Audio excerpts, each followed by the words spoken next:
बोलिए सदगुरु माता सुदीक्षा सुविंदर हृदय जी महाराज जी की जय। तू ही निरंकार मैं तेरी शरणा में नो अक्षर।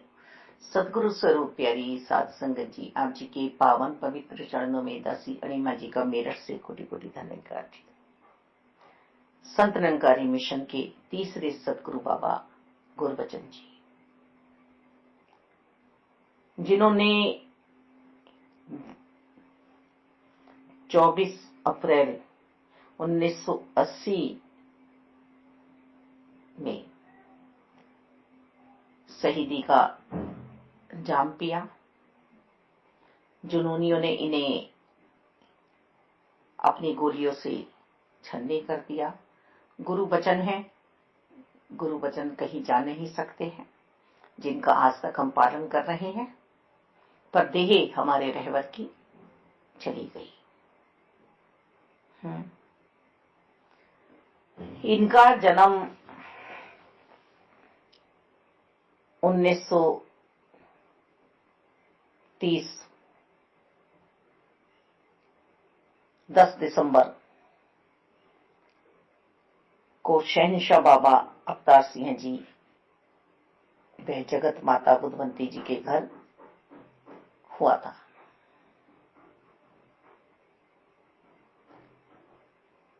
ये बचपन से ही भक्ति भाव में रहते थे।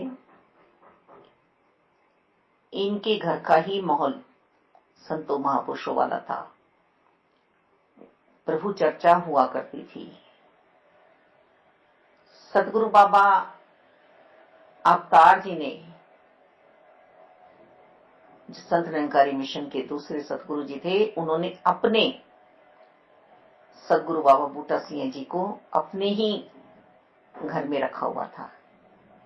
इसी वजह से वहां पर महापुरुष संत महात्मा आते रहते थे और सत्संग होता रहता था। गुरबचन बाबा जी हृदय से परोपकारी थे, शांत मई स्वभाव था इनका। जहां इनके साथी खेल कूद में अपना समय लगाते थे, ये पढ़ाई के बाद सकारात्मक सोच लेकर सही ढंग से अपने जीवन को सजाने और संवारने में लगे रहते थे। संतों महात्माओं का पूरा सत्कार करते थे। एक बार बचपन में इनसे पूछा भी गया कि निरंकार कहाँ है, तो सतगुरु बाबा बूटा सिंह जी की गोद में जाकर बैठे और उन्हें प्यार कर लिया। कह रहे ये नहीं निरंकार। बोले ये तो शरीर है। इनके नहीं, निरंकार और साकार में कोई भेद ही नहीं होता है। उम्र लगभग 3-4 साल की थी और सभी को प्यार देना। इनकी शिक्षा मिडिल क्लास तक की विद्या पेशावर में और हाई स्कूल की शिक्षा रावलपिंडी के खालसा स्कूल में हुई। प्रभु इच्छा को उच्च मानते हुए 1947 के देश के बंटवारे के कारण सदगुरु बाबा गुरबचन जी को रावलपिंडी छोड़कर कुछ समय के लिए बाहा कैंप में रहना पड़ा। बाहा कैंप में जिस संपूर्ण सुगढ़ता के साथ इन्होंने सभी महापुरुषों को इस अशांत घड़ी में आत्मिक शांति और मानसिक चैन बख्शा, क्योंकि हिंदू मुस्लिम के झगड़े हो रहे थे, चारों ओर अशांति थी, पर आध्यात्मिकता की विचारधारा से इन्होंने सभी को समभाव समदृष्टि से देखा और सब में प्रभु परमात्मा निराकार दाता की लहर समाहित करती पहुंचा दी।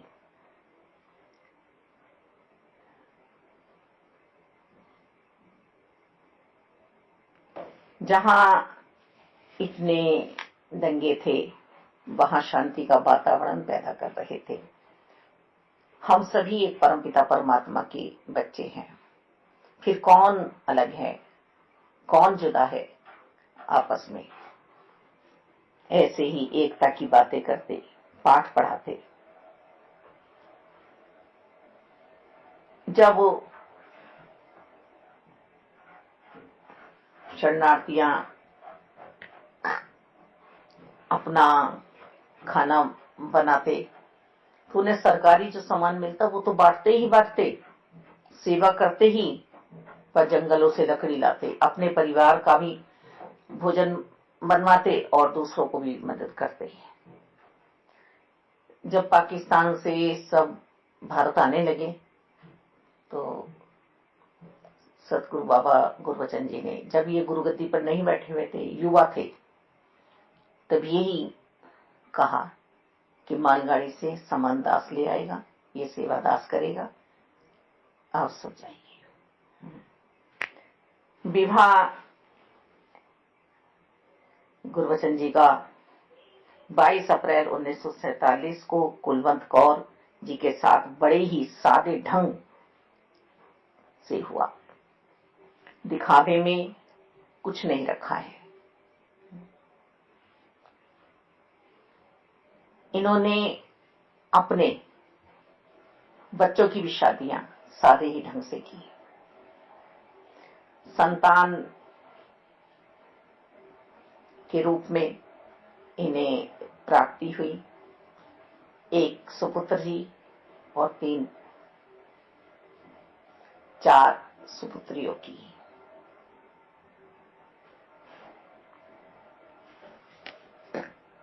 ये बड़े ही सादे ढंग से अपना जीवन बिता रहे थे। सदगुरु बाबा गुरबचन जी का गृहस्थ जीवन एक आदर्श जीवन था। इन्होंने अपने बच्चों को जहां सांसारिक उच्च शिक्षा दी, वहां गुरुमत की शिक्षा भी पूरी तरह दी। आपके सभी बच्चों ने सेवा दल की वर्दी पहनकर साध संगत की सेवा की।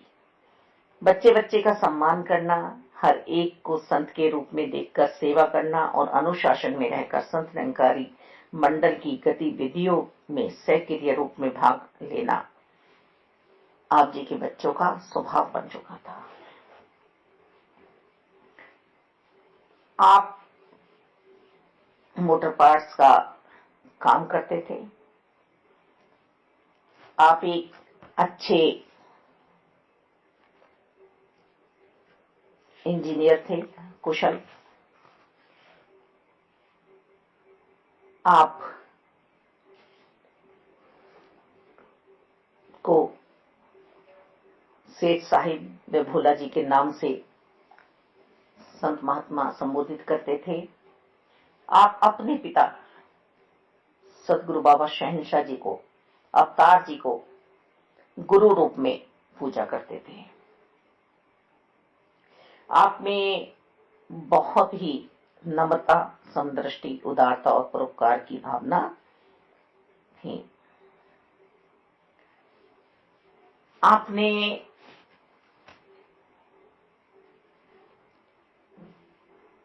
मिशन को नया रूप ढंग दिया। बढ़ती हुई संगतों को देखकर आप जी ने जॉन में बांटी संगतें, जॉनल इंचार्ज बनाए गए, मुखी बनाए गए कि जिससे संगतें सुचारू रूप से चले। आपने माया से मोह नहीं रखा, मायापति से प्यार करते रहे और मानवता को यही पैगाम देते रहे कि हम सच के व्यापारी बने, सच परमात्मा जो सदैव काल रहने वाले हैं। और फिर मानव चोले में आए हैं, समाज में भी हम मानवता का पैगाम दें।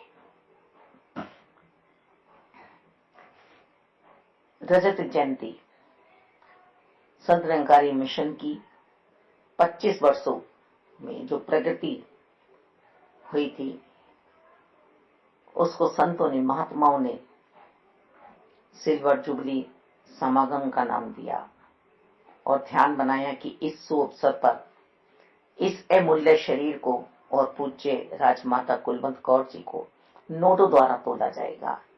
इस ध्यान की मूर्ति के लिए एक बहुत बड़ा तराजू तैयार किया गया। इस तराजू के ऊपर लिखा था, आपे कंडा तोल तराजू, आपे तोलनहारा। माया और मायापति ये स्वयं ही हैं। दिल्ली के रामलीला ग्राउंड में लाखों की संख्या में निरंकारी भक्त, संचार और सूचना विभाग के नुमाइंदे, भिन्न भिन्न वर्गों के प्रतिनिधि इस अलौकिक दृश्य को देखने के लिए एकत्रित हुए। चारों ओर भक्तजन खड़े थे इस दिव्य जोड़ी के दर्शनों के लिए। ज्यों ही ये दिव्य जोड़ी एक ऊंचे बने मंच पर पहुंची और तराजू के एक पहले में पड़ी 2 कुर्सियां पर विराजमान हुई तो जय घोष के आकाश गूंज उठा, नारे लगने लगे। हर निगाह स्टेज पर टकटकी लगाकर देख रही थी। एक तरफ पड़ले में विराजमान थी ये अलौकिक जोड़ी और दूसरी ओर पड़ले में पड़े थे करेंसी नोट। परंतु हुआ वही जो युगों युगों से होता आया है। भगवान के सामने लक्ष्मी को झुकना ही पड़ता है। अब भी माया वाला पड़ला झुक गया। निरंकारी मिशन के प्रसिद्ध कवि अलमस्त जी के वचन हैं, गुरु ऊंचा हो गया ते नोट निब्बे हो गए, माया नू झुकना दसिया, आज गुरु मुखा दे प्यार नहीं। माया तो नीची ही है, चरणों में ही है, बस हम मायापति को भजे। आप जी ने फरमाया, इस माया में से एक पैसा भी मेरे या मेरे परिवार के किसी सदस्य के निजी काम के लिए उपयोग नहीं होगा। ये माया संतों के खून पसीने की कमाई है जिसको परोपकार और सेवा के कार्यों के लिए ही उपयोग किया जाएगा।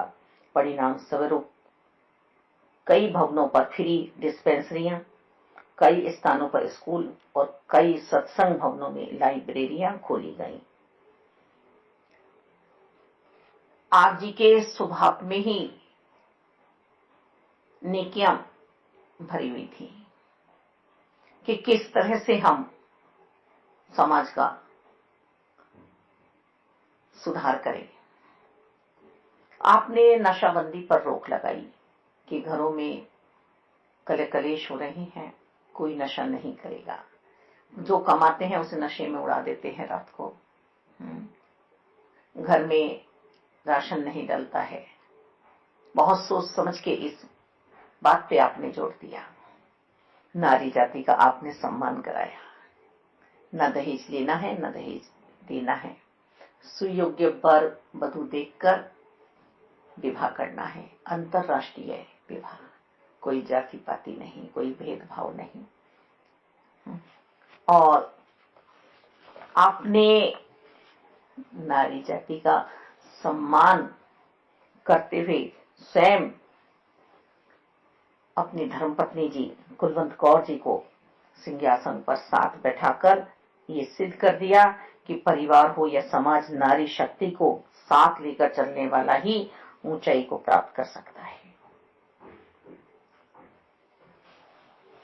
नौजवानों की शक्ति का भी आपने सदुपयोग किया, क्योंकि नौजवान ही हैं जो नुकसान पहुंचाते हैं समाज में। इसे भी प्रभु की ओर मोड़ दिया जाए, इनकी सोच को भी। अपने काम कुछ नहीं रुकने हैं, बस मन जब प्रभु की तरफ हो जाएगा, आध्यात्मिकता में चला जाएगा, सेवा सिमरन सत्संग में लगने लगेगा, तो समाज सुधार की ओर आ जाएगा। क्योंकि युवा ही हैं जो संगठन बनाते हैं, एक दूसरे की सोच को लेते हैं और बहुत जल्दी बुरी सोच युवाओं में समाहित हो जाती है। साहित्य से प्रेम आप जी करते थे। मेरी आवाज जो आपने पत्रिका निकाली, इसमें अनेकों उलझनों और समस्याओं का हल मिला पाठकों को। आप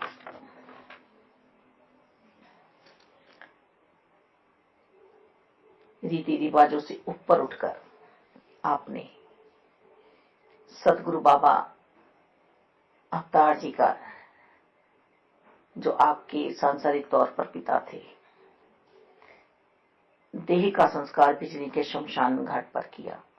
उसी दिन ही शाम श्रद्धांजलि समारोह रूपी समागम भी रख दिया, जिससे कि चौथा, 11वां और 13वां 17वां दिन वाला चक्र ही खत्म हो जाए। इसमें हम खर्चा करते हैं। बहुत परिवार तो दिखावे में आकर उधार में फंस जाते हैं कि समाज में हमें ये सब कुछ दिखाना है। तो यहां भी इन्होंने बंधनों से मुक्त किया। आप जी ने विवाह और खुशी के मौकों को व्यर्थ की रस्मों से बचाया। आप स्वयं अपने इकलौते पुत्र सेठ हरदेव सिंह जी की शादी के समय न तो बारात लेकर गए और न ही संधियों से भोजन की सेवा ली। उन्हें कहा कि जो सेवा करनी है वो लंगर में कर दो। आप जी बहुत ही ऊंची सोच रखने वाले, क्योंकि माहौल ही सारा आपको ऐसा मिला था कि देने वाला तो परमात्मा बैठा हुआ है, फिर हम किसी से क्यों चाह रखें। आप एक कुशल मोटर मैकेनिक भी थे। आप जी बेमिसाल इंजीनियर थे और आर्किटेक्ट भी थे। भवनों को प्रारूप आप जी ने दिलवाया। यदि नक्शा पास भी हो गया तो उसमें भी आपने देख रेख की। आप छोटी छोटी सी जमीनों पर एक अच्छा नक्शा तैयार कर देते थे।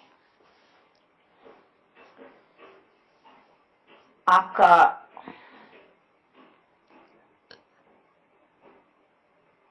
ध्यान सदैव संतों की भलाई में ही रहता था।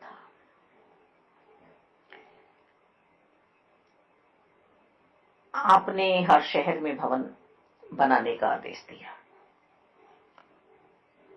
बिल्डिंग फंड पर ध्यान दिया। अपने लिए नहीं, अपने लिए गुरु बिल्कुल नहीं करता है, हमारे लिए करते हैं, हमसे सेवाएं कराते हैं। अब वास्तव में ही माता पिता यदि हमसे कहते हैं ना कि ये सेवा कर दो, ये दान कर दो, ये पुण्य के काम कर लो, तो वो हमारे लिए होते हैं, संतानों के लिए होते हैं। चाहे रोग के कराएं, चाहे झगड़ के कराएं, पर कराते हैं। तो सदगुरु जी भी कभी अपने लिए नहीं कराते हैं, हमारे लिए कराते हैं कि बिल्डिंग फंड की रसीदें कटें ज्यादा से ज्यादा। और ये करिश्मे या चमत्कार नहीं है, ये विश्वास है वास्तव में ही कि संतों महात्माओं के कारज नाश हुए हैं, बिल्डिंगें बनी हैं। तो यहाँ कोई भी सेवा हो रही है तो व्यर्थ नहीं जा रही है।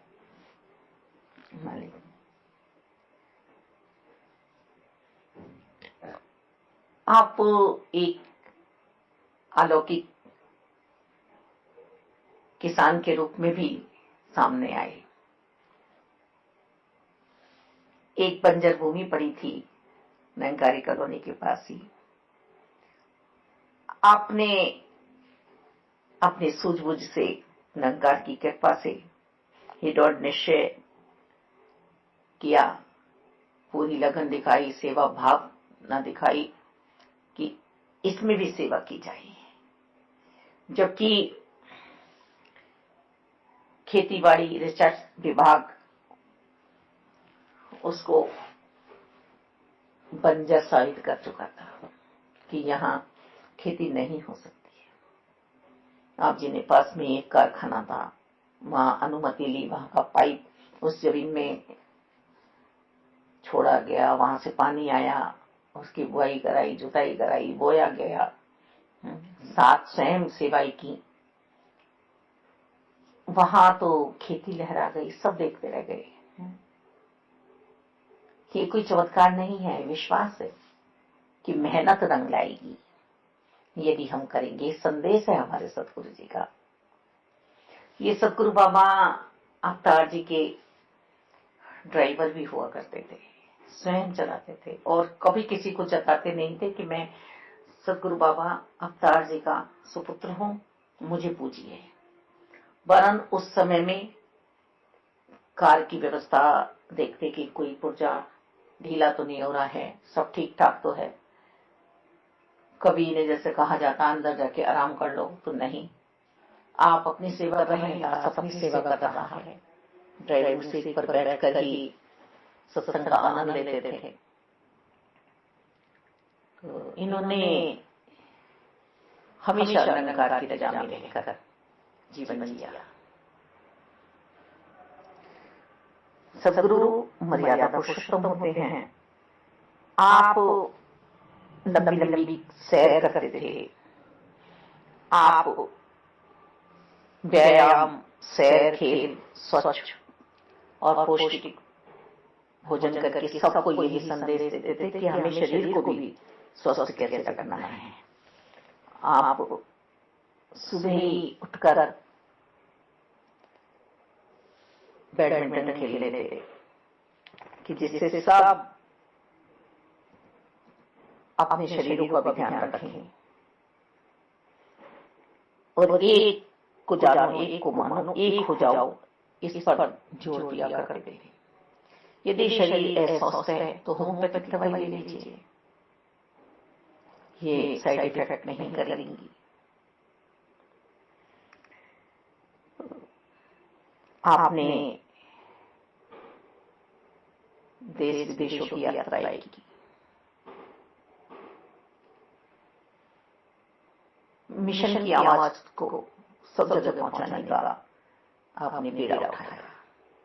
आप पत्रिकाओं के जरिए, अखबारों के जरिए कि जहां शरीर नहीं पहुंचेगा वहां की आवाजें पहुंचेंगी, आत्माओं का भला होगा, परमात्मा से मिलेंगे।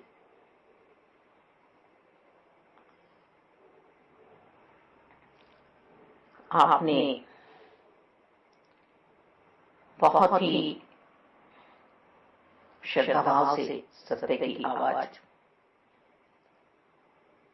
परमात्मा की आवाज होती है और सत्य की शक्ति अमर अटल होती है। यह वैर, विरोध, नफरत, हिंसा के हथियार द्वारा कभी भी दबाई नहीं जा सकती है। ऐसा बार बार संदेश दिया। जब विरोधियों ने, जब देहदारी गुरु आते हैं तो पीर पैगंबर आते हैं तो समय पे उन्हें कोई नहीं अपनाता, ऐसे ही इनके साथ भी विरोधी खड़े हो गए। तो इन्होंने कभी नहीं बदले की भावना से फैलाई। कहा कि घर में कोई एक पागल हो जाता है तो उसका इलाज कराते हैं, ना कि उसको मार पीटते हैं। तो अब इसका हम इलाज कराएंगे, शांत रहेंगे, हम सहनशीलता का परिचय देंगे, इन्हें मार पीटेंगे नहीं। और जिन्होंने रुके ही नहीं, अमृतसर में सत्संग हो रहा था, वहां भी हथियारों से आक्रमण किया। कानपुर में हो रहा था, वहां भी किया। इन्हें सच्चाई के पथ पर चलते हुए अपने संत महात्माओं के साथ जेल की भी यात्रा करनी पड़ी, पर पीर पैगंबर कभी भी पीछे नहीं हटे हैं। जो इनका पैगाम था उस पैगाम से पीछे नहीं हटे कि ये मानव को मानव का निज स्वरूप दिखाना है।